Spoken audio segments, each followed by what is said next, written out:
Hello everybody, how are you doing? Welcome to SK Book Talk.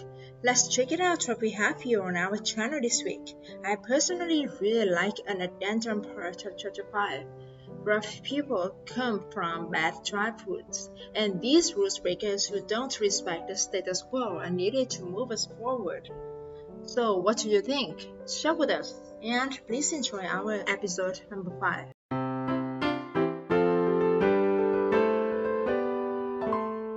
Chapter 5 J. Freireich. Malcolm talks about the concept of being afraid. We're afraid of the unknown. I was afraid of being in a car accident. When I was growing up, it was the scariest thing I could imagine. You're in a car a lot and you could get in an accident, you could die. I remember hearing the story of a friend who got out, miraculously with just his finger injured, when the car's brother was driving was overturned, as in it flipped over. His finger was injured because it was out of the window. It was miraculous, something as lucky as winning the lottery. But then I got into an accident myself. In college, I was backing out. I remember it still very well to this day. Best Buy parking lot in Emeryville. Driving Ryan's car, an Integra. I was backing out, so was somebody else from the other side. We both backed out and turned into each other, because when you back out, you have to turn. Nothing happened. We examined each other's car. Seems fine. We just went our merry way. And I realized, hey, it's not so bad. Huh. Good. Okay.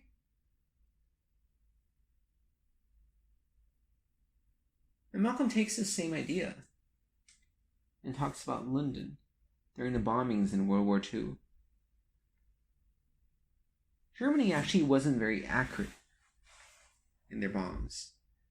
They had a huge radius of where they may hit. They couldn't aim it very well. They also didn't know where the people were in London. And so the counterintelligence of Britain actually tricked them. And so they actually bombed the less populated areas, because they would try to figure out where it has been bombed, how many people died, so they could readjust. But anyways, the idea is that of a remote miss. Lots of bombs are falling. People are getting maimed, killed outright, and yet somehow you're spared. He describes this euphoria of people who feel invincible. Wow. It's like what doesn't kill you makes you stronger. The principle on steroids.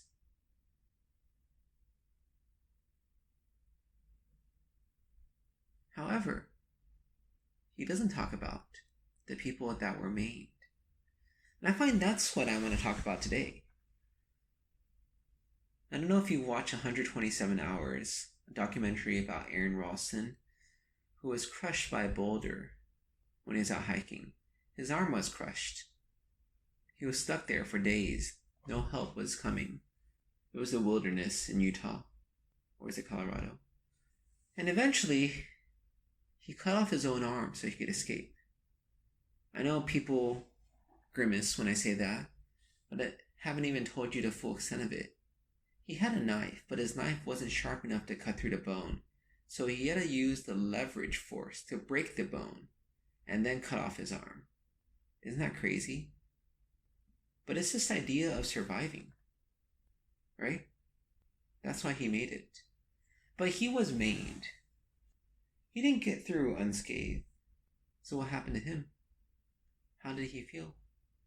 Did he feel euphoric? He made it out when nobody else would have made it out. He's that 1 in a million. Before I tell you about that, let me tell you another story. I was out riding a motorbike.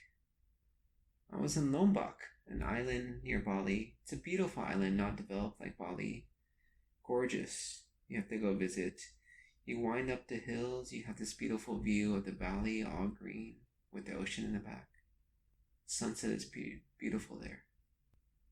But I had gone out for a ride by myself that Saturday morning. Our friend wanted to sleep in. We were going to take a flight at noon or 1, so just a few hours later. Just going out for a short ride. I wandered off into the countryside, just want to see where the road would take me.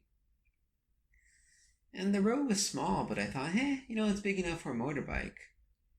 That's because I don't know anything about riding motorbikes. Apparently it's just a walking path. Motorbikes actually can ride, but apparently they cannot turn around on a pedestrian path. If it's a walking path, you could turn around without having to have any width in the path.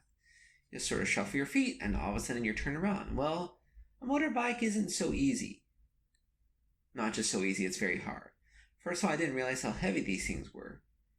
I guess we hadn't rented a really cheap one, so it was like probably 150, 200, 250 pounds. I can't lift it, right? I got to a spot where there's some bushes. I thought a little bit more space to turn around. And I realized that it's just spinning the wheel. There's a smell coming from the engine, but the vehicle itself is not going anywhere. There's no way I could get help. My cell phone has no reception, obviously. There's only old ladies nearby. They won't speak any English. They're just ladies doing some farming. I'm just sort of stuck. My friend has no idea where I am. What am I supposed to do? I don't know. I just kept trying because I had no option but to do it. I don't even know how I made it eventually. It's sort of like a blur, but I made it back. And how do I feel about it afterwards? Would I do that again? Am I more adventurous now? How about Aaron Ralston? How did he feel afterwards?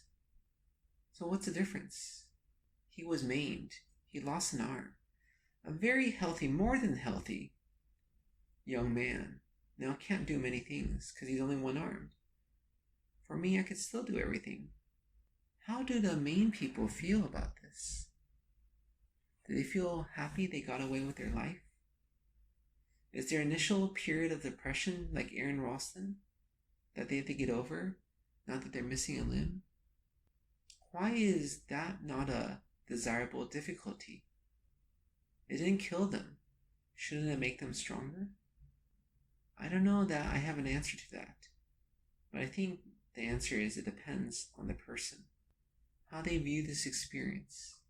Whether they focus on the positives, what they can still do, versus the negative, what they cannot do anymore.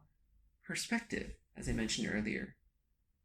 That's what makes all the difference. And it's the same thing with the perspective of the people who had the remote misses. They're still in a tremendously dangerous area. They just have a different perspective on the now. End of chapter 5.